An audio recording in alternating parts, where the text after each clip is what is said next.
and then eat all the food, which I'm not mad about. Pizza! I need food. I'm not making sense. Hello, my name is Keltie O'Connor and welcome to my channel. Arguably, fast food has been around since 1921. Now, what it has pretty much done is made it a lot more accessible to have a lot more calories. What does that mean? Obesity epidemic. That is a big reason. Calories are just too easy to come by. But not all calories are created equal. But in terms of weight gain, calorie in, calorie out, can you outwork a bad diet? What would it take to be able to counteract a typical diet if we were just doing fast food? A quarter pounder with some cheese fillet, a fish, a hamburger, a cheeseburger, a happy meal, like a tasty golden breakfast, regular or larger size of salad, chef, or cooking, or a chicken. So here's the premise of the challenge. I took the most popular different fast food items, so breakfast McDonald's, we got Starbucks coffee, some Subway, Domino's, ice cream, the whole work, and then we did the calories of it to figure out how much I would have to move to counteract this so you weren't gaining weight from having a fast food diet. So my stats, I'm 5'7" and weigh about 125 pounds. Basic metabolic rate is about 1,500 calories. What does that mean just to me survive? Just lay here, do nothing, not move, not talk. I burn about that much just to have my heart pump. Now, any extra other calories burned are from my movement throughout the day. If you eat more calories than you burn, you gain weight. If you eat the same amount, you maintain. If you eat less, you lose. So take along as I attempt to burn off a typical American fast food diet. If you're someone who's just curious how active you actually have to be to eat a Big Mac, here we go.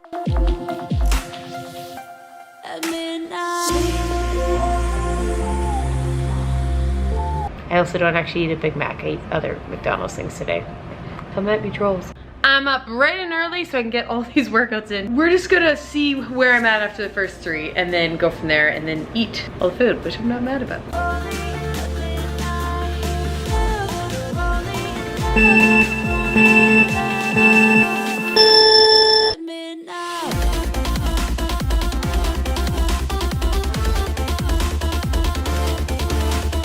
Just over an hour. Also, disclaimer, I'm gonna change out of this right now. I get really sweaty and I don't want to spend 12 hours in this sweaty outfit, but I could just be like, oh, same day, I'm changing, okay? It's called sanitation. Okay, there's like another 400. I'm downtown, so I think I'm gonna go try and just like burn myself out the last bit of energy I have and do like a 20-minute, 30-minute run downtown and then go get some food. So I was dead. I thought I could go on a run, but it was more of like a little jog, little walk, mesh downtown. So I like literally haven't stopped moving. I'm at 993, so almost 1,000, which isn't even halfway there. I need food. I'm not making sense. Real story is I've done a lot and I'm not even halfway. Egg McMuffin, hash brown, coffee. Cheap. Fast. I get it. Put it on the potatoes. So basic. You're at your office. Martha comes up to you. She's like, guess what? The pumpkin spice latte's here. You're trying to eat healthy, but you need to pick me up because all you had is the egg McMuffin and coffee. So you're like, you know what? Yes, I need a coffee. It's specialty. I gotta treat myself. Pumpkin spice latte. Pumpkin milk. It was bad enough that I had to order a pumpkin spice latte because as a blonde female with a spray tan, it's so basic. Moist. Oh, they're enough about this. They're enough about the work. Fall, campfires, Visco. I got some food in me, more energy. Got a boxing class went out for a few hours. I don't want to go back to the gym, and so the trick is just not stop moving, so I'm just gonna have a dance party alone in my apartment. Okay, dance.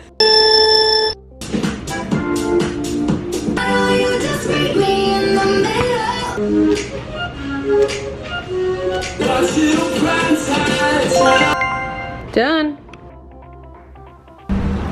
Orange juice, Doritos, organic, turkey bacon 6-inch. So I feel this is a very common one. Nothing wrong. Organic is still gonna be the same calories, but I guess healthier. Typical juice, orange juice. Sorry, it's probably really noisy. This is called what Keltie lived off in college.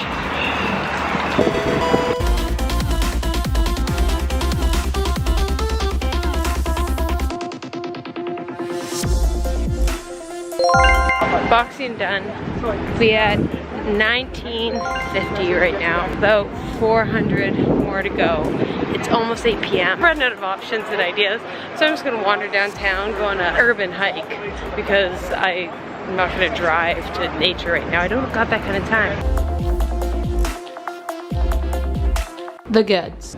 Oh, wabam! Pizza, chicken Caesar, Pepsi.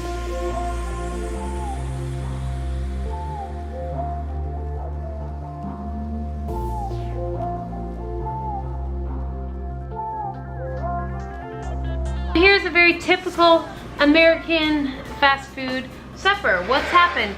You are on your drive-thru in the morning to work. You grab an egg McMuffin. Your office orders Starbucks. You get the treat that's in there. Subway, it's easy, it's healthy. Dinner comes, you just came back from a workout. You're just like, I want pizza. Because when do you not want pizza?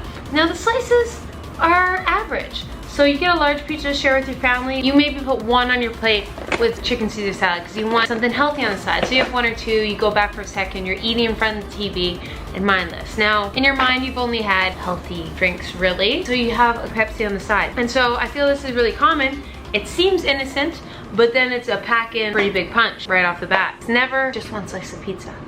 I don't blame you. I'm actually starving out of my mind. If anything, I feel like I'm under eating. Does that make sense? 3,500 calories of fast food isn't that much. I know it sounds funny, like it's a decent amount of food, but anyone could eat this. Like it's not super filling. Versus if I had like 3,500 calories-esque of chicken rice and oatmeal and all that. That would be so hard to eat. Like that's so much.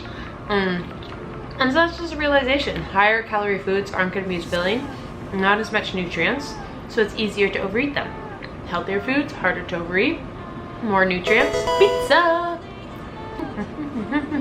Why I say under eating is calories aren't gonna be right. Nutritional, like Casey and I said this whole video, and the accuracy of nutritional labels aren't right. It's like 9 o'clock. I still have 200 calories to go. I also have to pick up ice cream though. I'm just gonna go on a walk to get ice cream. And then just walk around for, I don't know, just wanna wander. I'm delusional.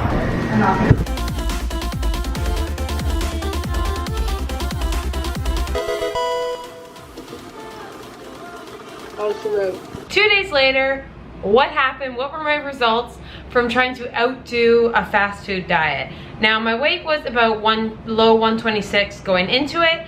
The next day, my weight went up, which is expected. It was a lot more sodium than I normally have. If you didn't know, if you change around your sodium levels, you tend to have water retention.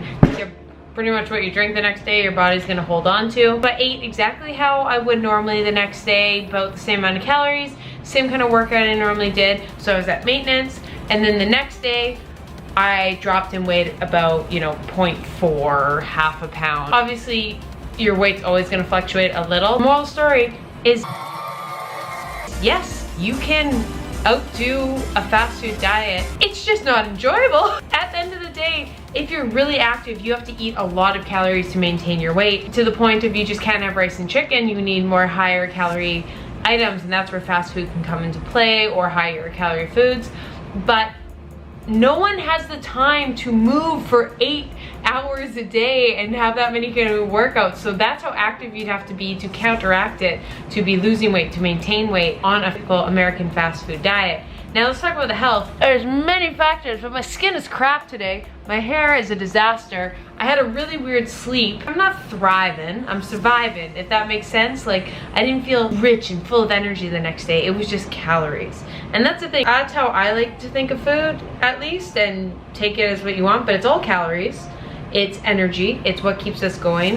And then there's enjoyment and nutrients that adds to it. So the sugars, the fats, all that. The social aspect is what's going to increase the enjoyment factor of food. Now, there's the nutrients that are in food which are gonna increase your health. So there might be vitamin A, vitamin C, omega-3s, protein, macronutrients, micronutrients, phytonutrients. They're gonna help with disease, help you live longer, but the enjoyment is gonna be, it just tastes good. And then also there's the social aspect. You go with friends, you make a good dinner. So usually calories. The more nutrient-dense food usually is on the lower calories. You can eat more of it, it's better for you. Now the social comfort foods, I call your soul foods, are for the most part going to be higher in calories. You can't eat as much, and that's just how you're gonna have to, I feel that's how you find maintenance, how you do weight loss. If you're going to eat all the crap food, it's gonna be really hard to maintain your weight unless you're super active. If you're gonna eat all the healthy food, it's gonna be pretty darn easy to maintain your weight, but your social life might suffer. So that's where I like to find the happy medium. Have a bit of the fast food, but also not just that high calorie food. Have the dinners your mom makes you. Have those rich olive oil fatty foods that are good for you but high calorie. Then have all the good healthy food. Don't see them as the enemies. It's just a scale. You know what I mean? I think I've done this like 8 times. I hope you guys like this video. If you did, give it a thumbs up so I know to do stuff like this. I'm gonna go do some skincare because my skin hates me. I hope you guys have a fabulous day. Thank you for tuning in. Go pet a dog. Love you guys. Bye.